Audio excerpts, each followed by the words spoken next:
تب حضرت ابو ہریرہ رضی اللہ تعالیٰ عنہ اپنا ماتھا پکڑ کر رونے الحمدللہ وحدہ والصلاة والسلام علی من لا نبی بعدہ وحدہ لا شریک لہ ولا وزیر لہ ولا مشیر لہ ولا اول لہ ولا آخر لہ ولا ظاہر لہ ولا باطن لہ ازلی عبدی حدیث صمدی فردی فردی تیموری ثم نشهد أن لا إله إلا الله وحده لا شريك له فقد قال الله تبارك وتعالى في القرآن المجيد والفرقان الحميد أعوذ بالله من الشيطان الرجيم بسم الله الرحمن الرحيم قل إن كنتم تحبون الله فاتبعوني يحببكم الله ويغفر لكم ذنوبكم صدق الله العظيم وبلغنا رسوله النبي الأمين الكريم ونحن على ذلك من الشاهدين والشاكرين والحمد لله رب العالمين. درود پاک پڑھی اللہم صلی علی سیدنا شفیعنا حبیبنا کریمنا نبینا مولانا محمد المالک وسلم صلی علیہ الصلوۃ والسلام علیک یا رسول اللہ صلی اللہ علیہ وسلم. میں ہمارے کالونی کے اور اطراف کے جو لوگ ہیں ان سے گزارش کروں گا کہ مجلس میں آنے کی کوشش کریں، اور میں تحریک تلک رضا کی ٹیم سے بھی درخواست کروں گا کہ اس مجلس کو اگلے سال سے جو ہے ٹرانسفر کر دیں گے تو زیادہ بہتر ہوگا، کسی ایسے علاقے میں جہاں لوگوں کو ضرورت ہے. اس سے بہتر کہ جہاں ضرورت نہیں ہے، ہاں وہ الگ معاملہ ہے کہ تلک رضا کا ہیڈ آفس ہے یہاں پہ، لیکن اس سے بہتر کہ یہاں چیز ضائع ہو، اس سے اچھا کوئی ایسے جگہ یہ مجلس ہو جہاں کے لوگوں کو ضرورت ہے، جو اس طرح کی لمبی محفل افورڈ نہیں کر سکتے لیکن ان کو ایسی مجلسوں کا جذبہ ہے. تو ویسے علاقوں میں اگر کریں گے تو زیادہ بہتر ہوگا، اس سے دین و سنت کا کوئی فائدہ ہوگا. اور باقی اگر اسی طرح کریں گے تو اس سے کیا ہوگا کہ غیروں کو جو ہے، کیونکہ جب ہم راستے میں کوئی مجلس کرتے ہیں تو لوگ آتے جاتے ہیں، اور جب وہ اس طرح مجلس سجی ہوئی دیکھتے ہیں تو یہ جو ہے ہمارے منہ پہ جو ہے، مسلمانوں کے منہ پہ چپل مارنا ہوتا ہے کہ دیکھو یہ حال ہے. آج میرے پاس جو خبر ہے میں بتا رہا ہوں آپ کو کہ اسلام پور کے اکثر راستوں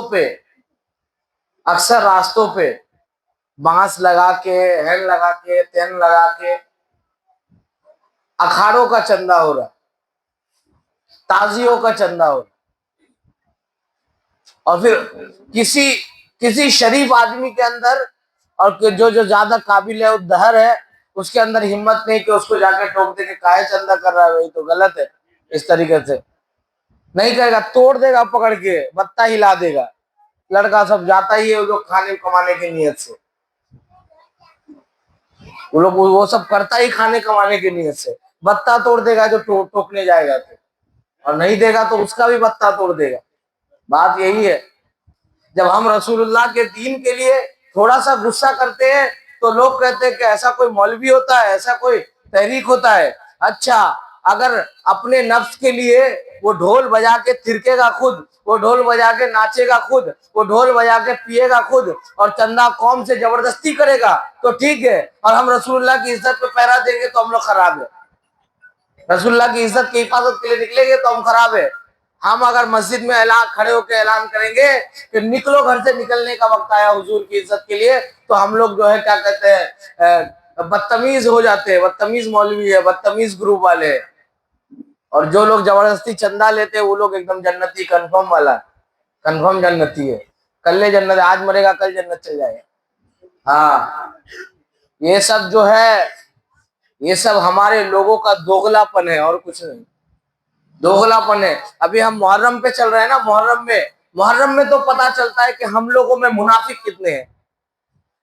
محرم کے واقعے کو پڑھ کے پتا چلتا ہے کہ ہمارے اندر ہمیشہ سے منافق رہے، مسلمانوں کے اندر غدار ہمیشہ سے چھپے رہے، منافقین ہمیشہ چھپے رہے.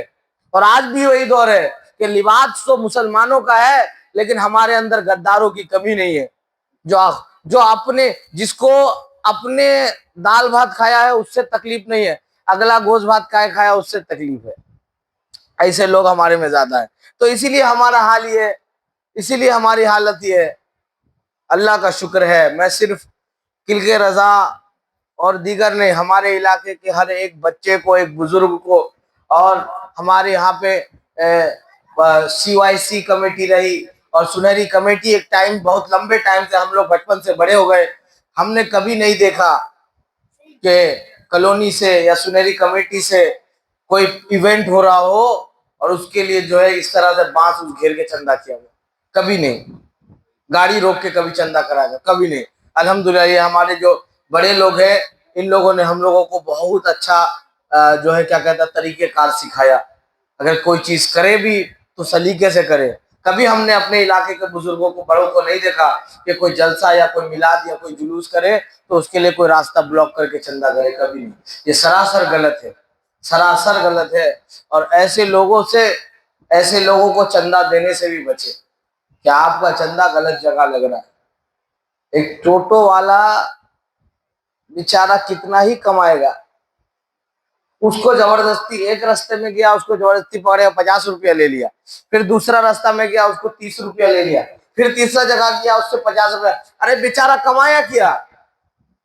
اور اس کے اوپر قرضہ رہا تو کسی قسم کا EMI رہا، کچھ رہا، اس کے گھر میں کوئی بیمار رہا تو تم تو دارو پی کے متالی کر کے محرم کا نام بدنام کر دیے، چندہ لے کے سب کچھ ختم کر دیے، لیکن اگلے کے گھر میں جو تکلیف آ گئی اس کا جواب کون دے گا؟ اس کا حساب کون دے گا؟ اور اگر کوئی بد مذہب رہا، اگر کوئی دوسرے مذہب والا رہا، اس کے گاڑی کو روک کے آپ نے چندہ لیا اور اس کی کوئی اشد ضرورت تھی، آپ کے چندے نے اس کے پیسے کو ضائع کر دیا، نقصان پہنچا دیا، تو بتائیے اس کے نظروں میں اسلام کا کیا چہرہ آئے گا؟ یہ زبردستی والا چندہ والا سسٹم، اللہ کرے کہ ہمارے لوگ سدھرے۔ اور اب محرم میں بالخصوص یہ میٹر ہے کہ کمیشن پہ چندے کرتے ہیں، کمیشن پہ چندے ہو رہے، تحریکیں چل رہی، کمیٹیاں چل رہی ہے، اور جو کلبز چل رہے ہیں، کمیشن پہ چندے ہو رہے ہیں۔ 5 جن گیا ہے، 500 کر کے 400 کر کے چندہ وہ لوگ کا فیس ہے دن بھر گھومنے کا، تو کہتے ہیں اتنا کلیکشن کر کے بھی تو لائے۔ ارے کلیکشن کر کے لائے ہو، کسی نے بھی پیسہ تم کو اس لیے نہیں دیا کہ تمہاری مزدوری نکلے، پیسہ اس لیے دیا کہ دین و سنت کی خدمت میں لگے۔ جس نے بھی قوم کا پیسہ غلط کھایا، جس نے بھی پیسہ غلط لیا، یقیناً غلط استعمال کیا، کل قیامت کے دن اس کے گریبان کو پکڑا جائے گا اور اس سے پوچھا جائے گا کہ یہ پیسہ غلط۔ ہمارے پچھلے سال جو یہ ہوا تھا، تو یہ جو کارکنان ہیں کلک رضا کے، انہوں نے کسی سے صوفہ ترکیب بنا کے لیا تھا اسٹیج پر۔ اس بار یہ صوفہ خریدنے گئے یہ لوگ کہ بھائی بھاڑے میں کیا لینا، خرید ہی لو، رہے گا، لیکن صوفے کی قیمت 3000 4000 پڑ رہا تھا، تو ان لوگوں نے ملایا تو کہا کہ 3000 روپیہ ایسی صوفے میں ڈال دے، قوم کا پیسہ اتنا فالتو نہیں ہے، قوم کے ایک ایک پیسے کا اللہ کو جواب دینا ہے۔ اپنے مرضی کے مطابق صوفہ خرید لے تو کل قیامت کے دن اللہ نے پوچھ لیا تو کس نے اجازت دیا تھا صوفہ خریدنے کا، کیا جواب دو؟ میلاد تو 10 دن ہوگا، صوفہ کا کیا ہوگا؟ بیٹھے گا آدمی، توڑے گا پھوڑے گا، اور کیا بربادی ہوگا، یا نہیں بھی ہوا تو فضول پڑا رہے گا۔ اور اگر وہ 3000 کی کتابیں آ جائے تو کتنے بچوں کو تعلیم مل سکتی ہے، اور اگر وہ 3000 کی کوئی ایسی چیز آ جائے جو دوسروں کو دی جا سکتی ہے، جس سے لوگوں کا فائدہ ہو، یا زیادہ کچھ نہیں، قبرستان میں جس سے قبر کھودی جاتی ہے وہ کدالی اور جو بسلا اور جو لگتا ہے، اگر وہی چیز 3000 روپے کی آ جائے تو وہ بہتوں کے کام آئے گی اور اصالِ ثواب کے کام آئے گی، لیکن وہ چیز کام نہیں آئے گی۔ تو میرے عزیز بھائیوں، مسئلہ یہ ہے کہ قوم کا ایک ایک پیسہ اس کے ہاتھ میں جانا چاہیے جس کو اللہ اس کے رسول کا خوف ہو، جو خود ہی آیا ہو اس لیے کہ میں کماؤں اور کھاؤں، تو وہ کیا خیال کرے گا۔ خیر، کل تک ہم نے جو بات کی حضرت عمر فاروق رضی اللہ تعالیٰ عنہ کی خلافت کی، اب تیسرے خلیفہ حضرت عثمان غنی ہے۔ حضرت عثمان غنی کو ذو النورین کہا جاتا ہے۔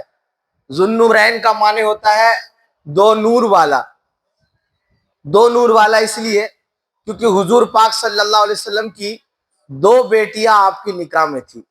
اللہ کے نبی علیہ السلام کی 2 بیٹیاں حضرت عثمان غنی کے نکاح میں تھی، اس لیے ان کو ذو النورین کہا جاتا ہے، یعنی 2 نور والا. اب ایک صحابہ کی لسٹ ہے جس میں ٹاپ پہ جو صحابہ آتے ہیں ان کو عشرہ مبشرہ کہا جاتا ہے. عشرہ مبشرہ کن صحابیوں کو کہا جاتا ہے؟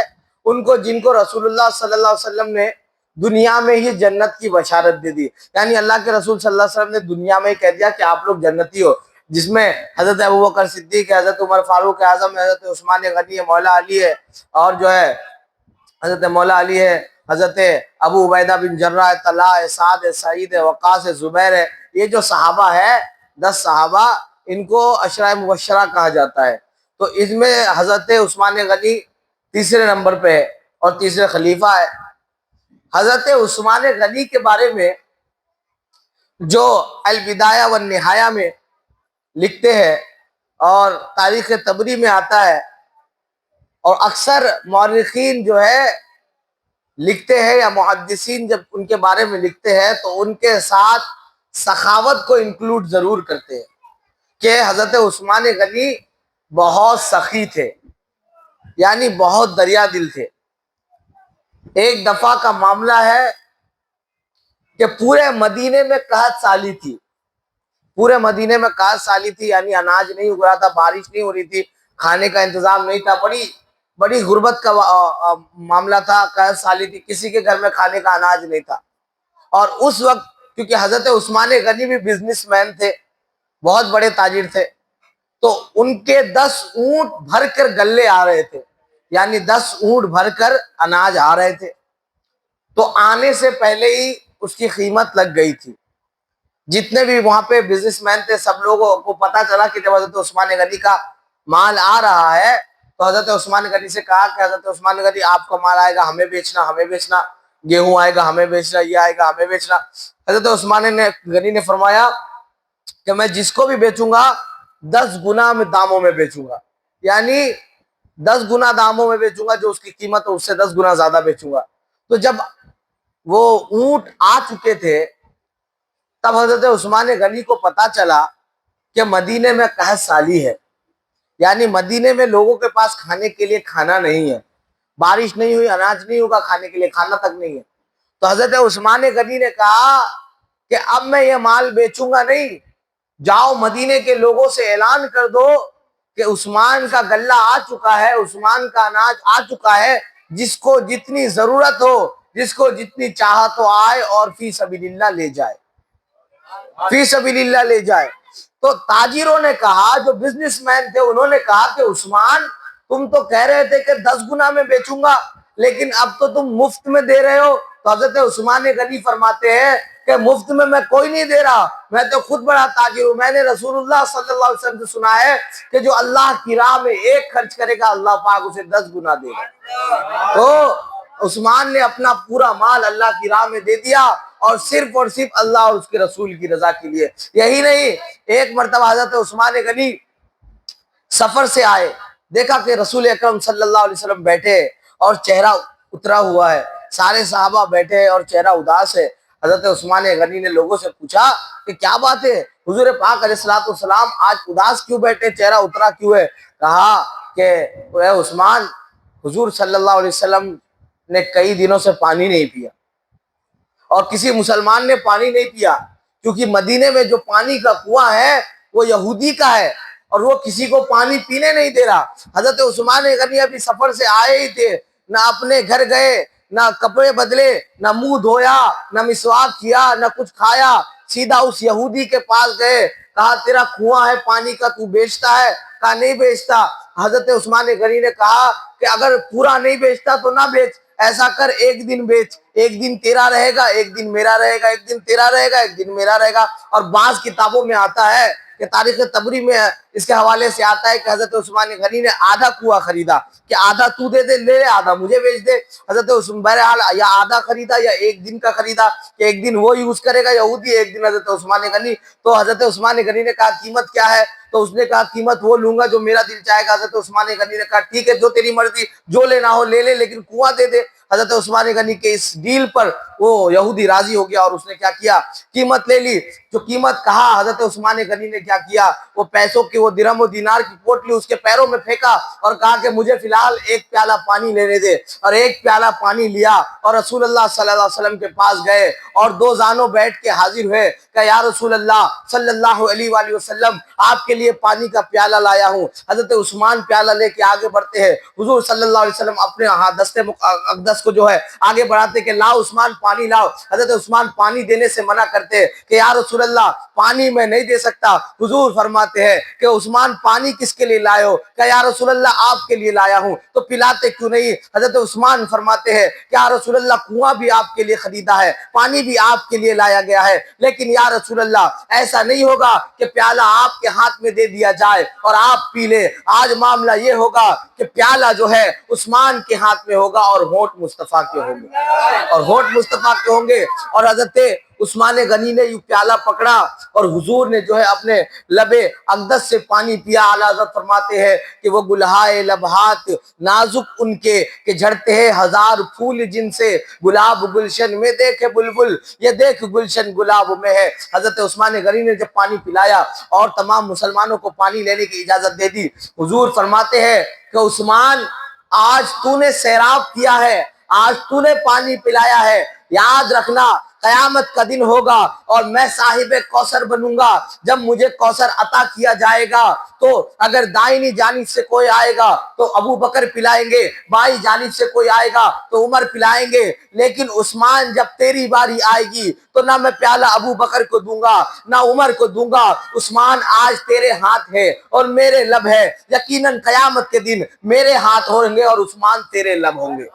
اور یہ بشارت دی حضرت عثمان غنی کو۔ اب دیکھیے معاملہ کیا ہو گیا، کنواں تو خرید لیا ایک دن کے ڈیل پہ۔ اب جس دن مسلمانوں کی باری، سب مسلمان پانی بھرے اور جو کفار و مشرکین یہود و نصارہ تھے، کیونکہ وہ جو یہودی تھا وہ پانی دینے کا پیسہ لیتا تھا، تو مسلمانوں سے آ کے کافر جو جتنے بھی کفار مشرکین یہودی تھے وہ کہتے تھے کہ ہم لوگ کو بھی پانی بھرنے دو۔ تو مسلمانوں کو تو حضور نے سخاوت سکھائی ہے، اور کنواں بھی سخیوں کے سخی عثمان غنی نے خریدا ہے، کہا بھر لو۔ تو جب سارے لوگ مسلمانوں کی باری میں پانی بھر لیتے تو اس یہودی والے دن میں کوئی پانی بھرنے کے لیے رہتا ہی نہیں، تو اس کی کمائی ہی نہیں ہوتی۔ پھر وہ وقت آیا کہ وہ یہودی حضرت عثمان غنی کی بارگاہ میں حاضر ہوا اور کہنے لگا کہ یہ بھائی جو آدھا کنواں بچا ہے نا وہ بھی لے لو، وہ بھی لے لو۔ تو حضرت عثمان غنی نے فرمایا کہ پہلے میں نے خریدا تھا تیرے قیمت کے مطابق، اب میں خریدوں گا اپنی قیمت کے مطابق، اور اس بار جو ہے کوڑیوں کے دام پہ وہ خرید لیا۔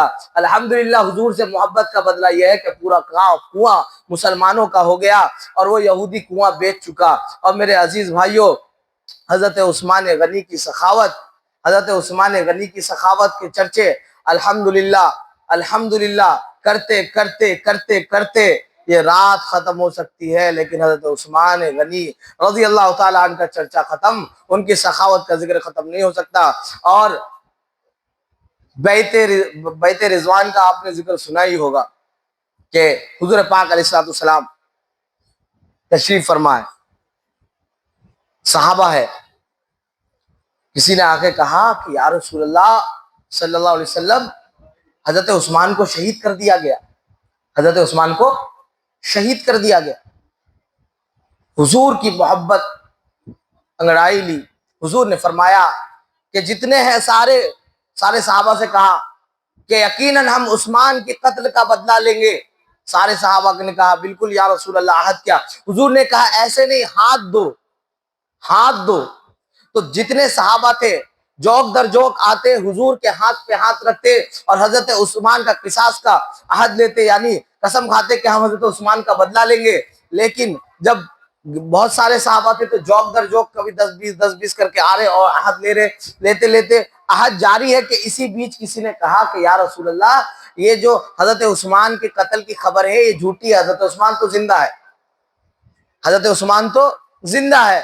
لیکن حضور نے بیعت روکی نہیں، حضور نے بیعت روکی نہیں کہ یہ موقع بہتر ہے جو میرے ہاتھ پہ بیعت کرے گا حضرت عثمان کے قتل کا بدلہ لینے کے لیے اللہ کے نزدیک وہ مقبول ہو جائے گا۔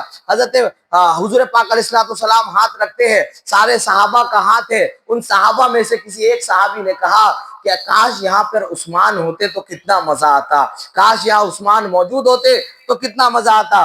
حضور کو یہ بات بڑی پسند آئی۔ حضور نے کہا، فرمایا کہ عثمان نہیں ہے تو کیا ہوا، یہ میرا ایک ہاتھ ہے اور یہ میرا دوسرا ہاتھ ہے، یہ سمجھو کہ یہ میرا ہاتھ ہے اور یہ عثمان کا ہاتھ ہے۔ اور حضور نے اپنا ہاتھ جو ہے رکھ دیا سارے صحابہ کے ہاتھ کے نیچے، یہاں پہ ایک ہاتھ حضور کا ہے، اس کے بعد صحابہ کا ہاتھ ہے، پھر حضرت حضور کا یہ دوسرا ہاتھ جو کہ بنام حضرت عثمان کا ہاتھ ہے، اور اس کے بعد اللہ کے طرف سے آیت نازل ہوتی ہے کہ ید اللہ فوق ایدیہم، اے محبوب نیچے تیرا ہاتھ ہے، بیچ میں صحابہ کا ہاتھ ہے، تو نے بیعت لی اس لیے تیرا ہاتھ نیچے ہے، تو نے اپنے ہاتھ کو عثمان کا ہاتھ بتایا تو محبوب نیچے تیرا ہاتھ ہے، بیچ میں صحابہ کا ہاتھ ہے اور اوپر اللہ کا ہاتھ ہے، اور اوپر اللہ کا ہاتھ ہے۔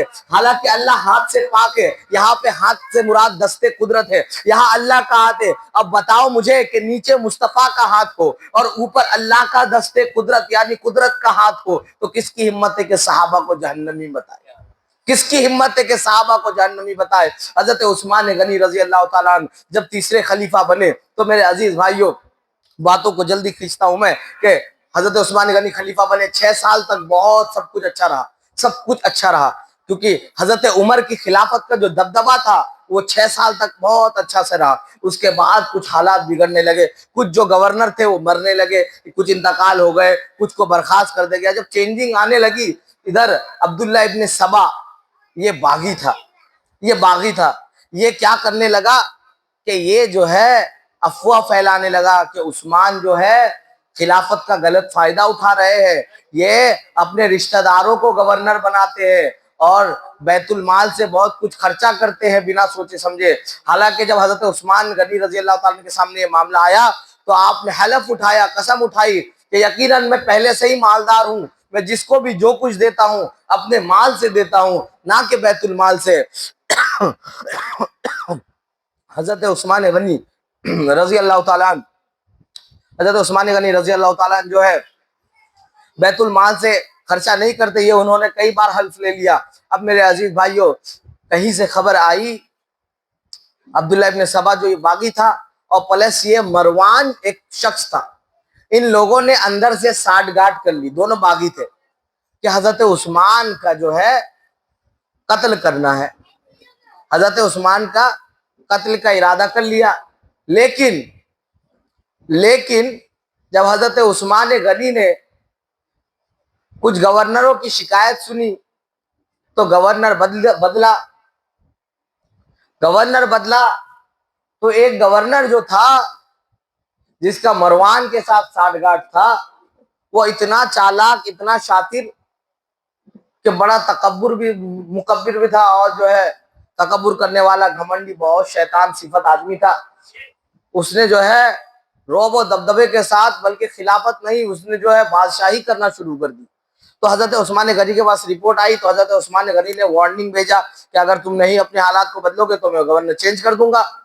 تو اس نے کیا کیا کہ پتہ کرو کہ کون کون ہے جو حضرت عثمان کو خبر بھیجتا ہے۔ پتہ کیا جب تو جتنے لوگ تھے حضرت عثمان کو خبر بھیجنے والے، ایسے 70 لوگوں کو اس نے قتل کر دیا، 70 لوگوں کو قتل کر دیا۔ جب حضرت عثمان غنی کو یہ پتہ چلا، کچھ صحابی گئے مدینہ یہ شکایت لے کر، اس کے بعد جو ہے حضرت عثمان غنی کا یہ معاملہ تھا، حضرت عثمان غنی نے کیا کیا، مولا علی کو بلایا اور دیگر صحابہ کو بلایا، میٹنگ کی مشورہ کیا۔ تو محمد ابن ابو بکر یعنی حضرت ابو بکر کے بیٹے محمد جو تھے، ان کو گورنر بنا کے بھیجا گیا کہ تم جاؤ اور اس کو جو ہے منصب سے نکال دو اور خود جو ہے گورنر بن جاؤ، ڈیوٹی سنبھالو۔ تو وہ اور ان کے کچھ ساتھی نکلنے لگے۔ تو جب مروان کو پتا چلا کہ اس کا پسندیدہ، اس کا ساٹھ گاٹھ والا گورنر نکال دیا جائے گا، تو اس نے کیا کیا، مروان جو ہے حضرت عثمان غنی کا سیکریٹری تھا، تو اس کے پاس جو ہے حکومت کا لیٹر پیڈ، حضرت عثمان غنی کی مہر اور حضرت عثمان غنی کی رائٹنگ بھی اس کو آتی تھی، تو اس نے ایک لیٹر لکھا جس میں مہر حکومت لگائی حضرت عثمان غنی کے نام کی, اور لکھا کہ جو مروان نے یہ لکھ دیا کہ ابو بکر محمد ابن ابو بکر جو ہے اس کا قتل کر دینا اور تم حکومت پہ فائز رہنا, تم منصب پہ فائز رہنا.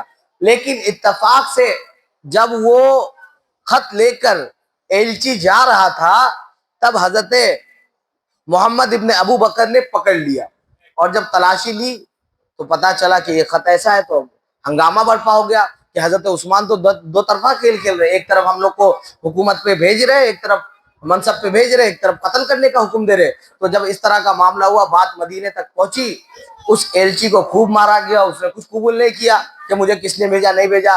حضرت علی کو یہ خبر پہنچی, حضرت علی نے بلایا حضرت عثمان غنی کو, پوچھا گیا کہ حضرت عثمان غنی کیا یہ اونٹنی آپ کی ہے؟ کہا ہاں میری ہے.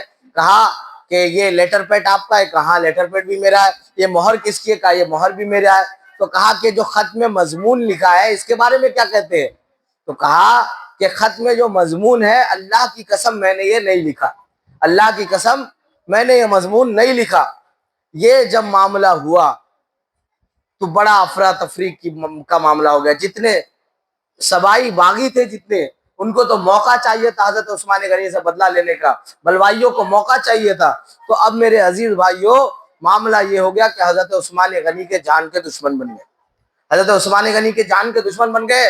حضرت عثمان غنی سے مولا علی فرماتے ہیں کہ اے عثمان, آپ جو ہے خلافت چھوڑ دیجیے, آپ خلافت چھوڑ دیجیے. حضرت عثمان غنی فرماتے ہیں کہ مجھے رسول اللہ صلی اللہ علیہ وسلم کی ایک حدیث یاد ہے, امام بہقی اور امام مالک نے اس کو نقل کیا اپنی کتابوں میں, کہ حضور پاک علیہ الصلوۃ والسلام فرمایا, اے عثمان, کہ تمہیں ایک لباس پہنایا جائے گا اور کچھ لوگ تمہارے اس لباس کو اتارنا چاہیں گے, تم ہرگز اس لباس کو مت اتارنا. تو مولا علی فرماتے ہیں کہ آپ اس لباس سے کیا مراد لیتے ہیں؟ تو حضرت عثمان غنی فرماتے ہیں کہ میں اس لباس سے مراد خلافت لیتا ہوں. تو مولا علی فرماتے ہیں ٹھیک ہے, آپ خلافت مت چھوڑیے. اس کے بعد جو ہے ایک وقت آتا ہے جسے حج کا مہینہ کہتے ہیں, اور حج کے وقت میں سارے صحابہ جو ہے حج کو جایا کرتے تھے, مدینہ خالی ہو گیا, اور حضرت عثمان غنی کا جو مکان تھا وہ مدینے کے آخری حصے کی طرف تھا, یعنی لاسٹ کے طرف.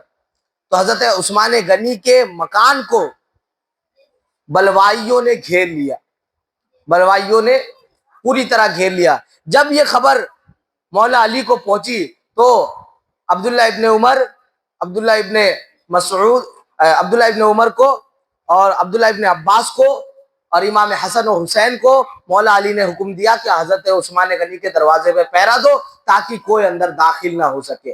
اب میرے عزیز بھائیو, اب تک تو حضرت عثمان غنی کو نماز کے لیے آنے جانے کی اجازت تھی, لیکن جو ہی وقت بیتتا گیا حضرت عثمان غنی کے اوپر قید لگا دی کہ باہر نہیں نکل سکتے. اور جب 33 دن تک ان کو قید رکھا, جب 33واں دن آیا تو حضرت عثمان غنی کو پانی پینے تک کو منع کر دیا, اب پانی جانے کی بھی اجازت نہ چھوڑی. 33واں دن آیا, حضرت عثمان غنی کے گھر میں پانی ختم ہے, پانی لے جانے کی اجازت نہیں ہے. جب حضرت امام حسین کو یہ بات پتا چلی تو حضرت امام حسین جو ہے پانی کا مشکیزہ لے کر جانے لگے. جب لے کر جانے لگے تو ان بلوائیوں نے پوچھا کہ اے حسین کہاں جا رہے ہو پانی لے کر؟ تو کہا کہ حضرت عثمان کے پاس جا رہا ہوں پانی پلانے. حضرت امام حسین کو لگا تھا کہ یہ بلوائی ان کا احترام کریں گے, کہ نواسہ رسول ہے ان کا احترام کریں گے, لیکن ان بلوائیوں نے کیا کیا, اس مشکیزے میں 2-3 ایسے تیر مارے کہ پورا پانی بہ کر برباد ہو گیا. حضرت عثمان غنی کے پاس پانی نہ جانے دیا. ام المؤمنین نے پانی بھیجا, ام المؤمنین کا نام کہا کہ جاؤ میرا نام لینا کہ ام المؤمنین نے بھیجا ہے, نبی کی بیوی نے بھیجا ہے, تو شاید بلوائی جانے دے. لیکن جب حضرت عثمان غنی کے دروازے پر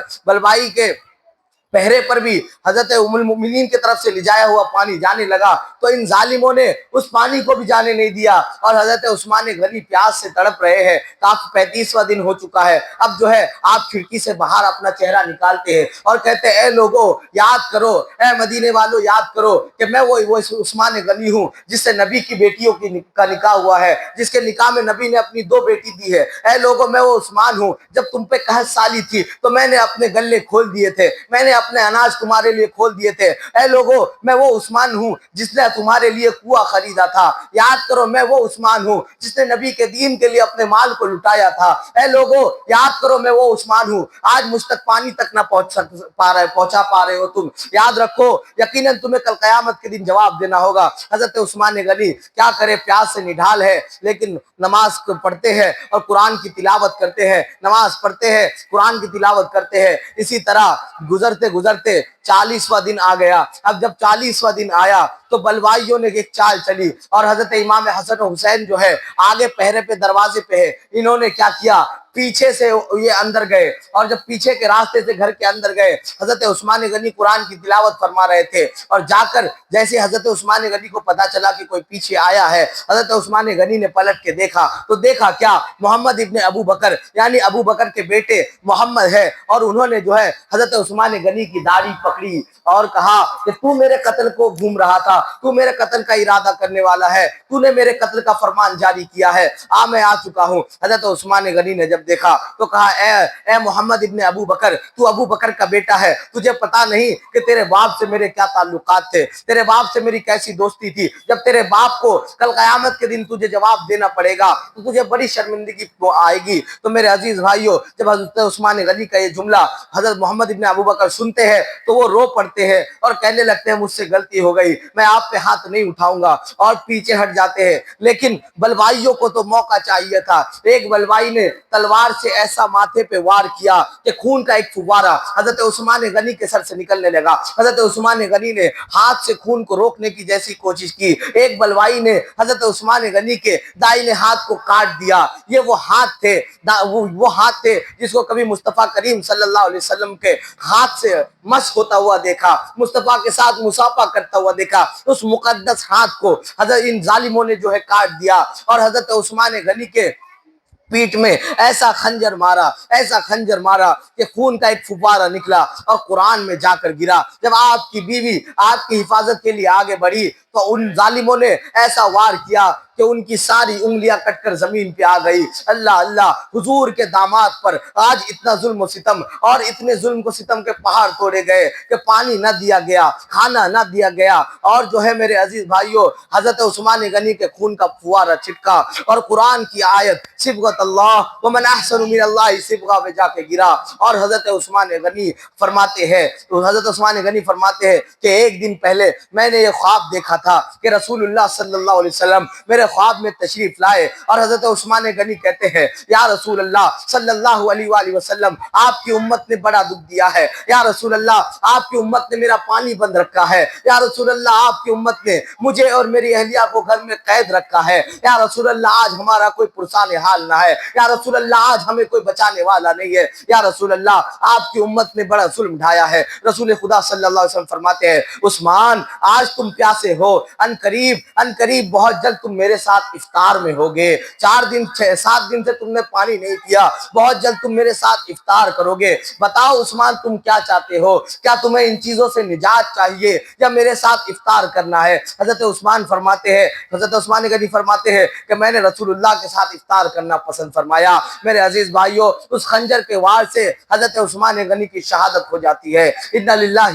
و انا الیہ راجعون. میرے عزیز بھائیوں یہاں تک بس نہیں ہوتا, جب یہ خبر حضرت مولا علی کو کے دونوں بیٹے حضرت امام حسن و حسین کو پتہ چلتا ہے, یہ دونوں جو ہے چیخو پکار کی آواز سے گھر کے اندر داخل ہوتے ہیں تو بلوائیوں سے لڑتے ہیں. تو ان ظالم بلوائیوں نے امام حسن کے ہاتھ میں وار کیا کہ آپ کا ہاتھ بھی زخمی کر دیا, آپ کا پیر بھی زخمی کر دیا. اور میرے عزیز بھائیوں جب دیکھا کہ اب ان سے لڑنا, یہ تو علی کے شیر ہے, ان سے لڑنا جو ہے ہمارے بس کی بات نہیں, تو میدان چھوڑ کر بھاگ گئے. اور مولا علی کے پاس جب یہ امام حسن و حسین نے حاضری دی اور مولا علی نے پوچھا کہ تمہارے ہوتے ہوئے حضرت عثمان کا کیوں کر قتل ہو گیا, کیسے قتل ہو گیا؟ اور حضرت علی نے جو ہے مولا حسن و حسین کو تماچے مارے, دونوں بیٹوں کو تھپڑے مارے اور کہا کہ عثمان کا قتل کیسے ہو گیا؟ میں رسول اللہ کو کیا جواب دوں گا؟ میں نے تمہیں فائز کیا تھا, ان کی حفاظت پہ معمور کیا تھا, تم نے ان کی حفاظت کیوں نہ کی؟ حضرت امام حسن و حسین فرماتے ہیں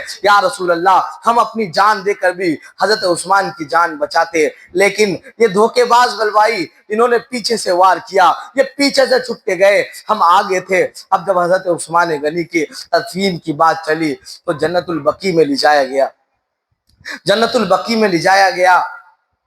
ان بلوائیوں نے، ان ظالموں نے وہاں پر ہنگامہ برپا کیا کہ عثمان کو ہم جنت البقیع میں دفن ہونے نہیں دیں گے۔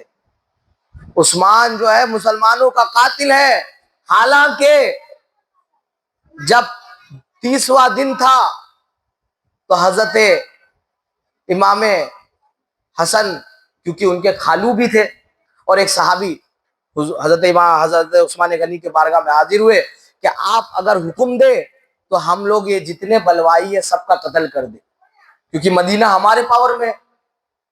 لیکن حضرت عثمان غنی نے فرمایا کہ رسول اللہ صلی اللہ علیہ وسلم نے صرف 3 لوگوں کے قتل کا حکم دیا، کہ ایک جو ایمان سے پھر جائے یعنی مرتد ہو جائے، یا کسی کا مومن کا قاتل ہو، یا زانی ہو۔ تو کیا یہ لوگ زانی ہیں؟ کہا نہیں۔ کیا یہ لوگ قاتل ہیں؟ کہا نہیں۔ کیا یہ لوگ مرتد ہیں؟ کہا نہیں۔ تو پھر ان کی قتل کی میں اجازت نہیں دیتا، ورنہ اسی دن یہ بلوائی صاف ہو جاتے اور حضرت عثمان غنی کی ساتھ یہ جسارت کرنے کی ان کی ہمت نہ ہوتی۔ خیر جب ہنگامہ برپا ہوا تو حضرت عثمان غنی کو تدفین کی اجازت نہیں دی، تو جنت البقیع کے کنارے میں ایک باغ تھا آخری کے طرف۔ جب حضرت عثمان غنی زندہ تھے، باحیات تھے، شہادت سے پہلے آپ ایک شخص کو لے کر، کچھ صحابہ کو لے کر وہاں پہ موجود تھے، اور آپ نے جب وہ باغ دیکھا تو وہ باغ خرید لیا تھا۔ کہا کیوں خرید رہے حضرت عثمان؟ تو حضرت عثمان نے فرمایا تھا کہ مجھے پتا ہے کہ اس جگہ پہ ایک صالح آدمی کا تدفین ہونا ہے، یہاں پہ ایک صالح آدمی، ایک سچا آدمی دفن ہوگا، اور جب آپ کو دفن نہ کرنے دیا گیا تو جب آپ کو اس باغ کے کنارے لے جایا گیا تو جو صحابہ آپ کے ساتھ تھے وہ رونے لگے کہ یقیناً حضرت عثمان غنی نے کچھ دنوں پہلے یا کچھ مہینوں پہلے جب یہ باغ خریدا تھا تب انہوں نے کہا تھا کہ یہاں ایک سچا آدمی دفن ہوگا، یقیناً وہ حضرت عثمان غنی ہے۔ جب آپ کو دفن کر دیا گیا تب حضرت ابو ہریرہ رضی اللہ تعالیٰ عنہ اپنا ماتھا پکڑ کر رونے لگے۔ مولا علی پوچھتے ہیں کہ ابو ہریرہ اب تک یہ جو معاملات ہوئے یہ کیا کم ہے، اب کون سا صدمہ لے کے بیٹھے ہو؟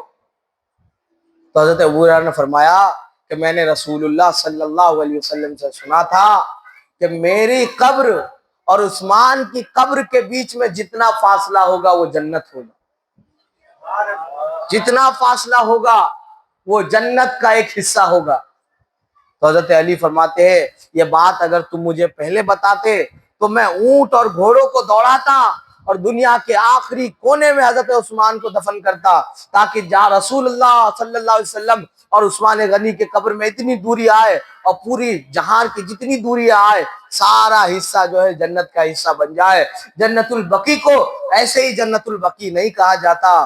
میرے عزیز بھائیوں، حضرت عثمان کی شہادت کے بعد چوتھے خلیفہ امیر المومنین حضرت مولا علی المرتضیٰ کرم اللہ وجہ الکریم بنے۔ اب انشاءاللہ کیونکہ وقت کافی ہو چکا ہے، آگے کی گفتگو انشاءاللہ کل کریں گے، لیکن اتنا یاد رکھیے کہ ہماری جتنے بھی چیزیں تھی ہمارے اکابرین کے مزارات کو، یہاں تک کہ حضرت عثمان غنی رضی اللہ تعالیٰ عنہ کے قبر کو بھی ان سعودی حکومت والوں نے توڑا اور اپنے باپ کا اسٹیچو بنوائے بیٹھے۔ حضرت اماں عائشہ کے اور کیا کہتے ہیں خاتون جنت کے قبر کے اسٹرکچر کو توڑا اور اپنے باپ کا اسٹیچو بنا کے بیٹھے، جانے کیا کیا کا اسٹیچو بنا کے بیٹھے۔ تو یہ جو سعودی ہے یہ اصل یہودی ہے، یہی یہود ہے اور یہی نصارہ ہے۔ اگر مسلمان کا کوئی کھلا دشمن اس وقت کوئی ہے تو وہ آل سعود ہے۔ اس وقت جب صوفی حکومت تھی، کیا کہتے ہیں ترکیوں کی حکومت تھی، اس وقت بھی مسلمانوں میں تفرقہ ان سعودی آل سعود کے اولادوں نے ڈالا تھا، اور آج بھی مسلمانوں کا کوئی دشمن ہے تو یہی ہے جنہوں نے ہمارے تبرکات کو توڑا، مزارات کو توڑا۔ رسول اللہ صلی اللہ علیہ وسلم کے مزار کو بوسہ دو تو یہ کہتے ہیں کہ ھذا شرکن، ھذا شرکن، یہ شرک ہے، یہ بدعت ہے۔ اور ان کے ابا سلمان اور شاہ رخ جاتے ہیں اور وہ ٹرمپ پاتے تو ان کے قدم چومتے ہیں اور لڑکیوں کو نچواتے ہیں۔ یہ کافرانہ، جاہلانہ اور بزدلانہ ان کا انداز یہ بتاتا ہے کہ ان کے پاس پیسہ تو ہے لیکن قسم خدا کی ایمان و غیرت نہیں ہے، اور یہ پیسہ ان کے باپ کا نہیں ہے، یہ رسول اللہ کا صدقہ ہے، جو رسول اللہ کے مزار اقدس وہاں پہ ہے اور پورے دنیا سے لوگ وہاں جاتے ہیں، ان کے نام کا پیسہ یہ کماتے ہیں اور مسلمانوں کے خلاف استعمال کرتے ہیں۔ اللہ پاک ایسے ظالموں سے ہماری حفاظت عطا فرمائے۔ اور آخری بات یہ کہ کوئی بدعقیدہ آپ سے کہے کہ کہاں سعودی میں کہاں سنی، سعودی میں کہاں سنی، کل ہندوستان میں سنی، وہاں تو یہ ہے، وہاں تو وہ ہے۔ ارے تو وہاں پہ حرام خور بھی ہے تو تو حرام خور بن جا۔ وہاں پہ رسول اللہ کے مزار کو توڑنے والے، تو کیا تو مزار کو توڑنے والا بنے گا؟ وہاں کیا کہتے ہیں، بچیوں کی عزتوں کو لوٹنے والے بیٹھے، تو کیا تو وہ بنے گا؟ مسجد حرم کے قریب اور مسجد نبوی کے قریب، زیادہ دور نہیں، اسی شہر کے اندر یہ سنیما ہال اور پبز اور کلبز بنانے والے یقیناً یہ مسلمان کی اولاد نہیں، یہ یہود و نصارہ کی اولاد ہے۔ اللہ پاک ایسے ظالموں سے ہماری حفاظت کرے۔ وما علینا الا البلاغ المبین۔ السلام علیکم۔ سوال و جواب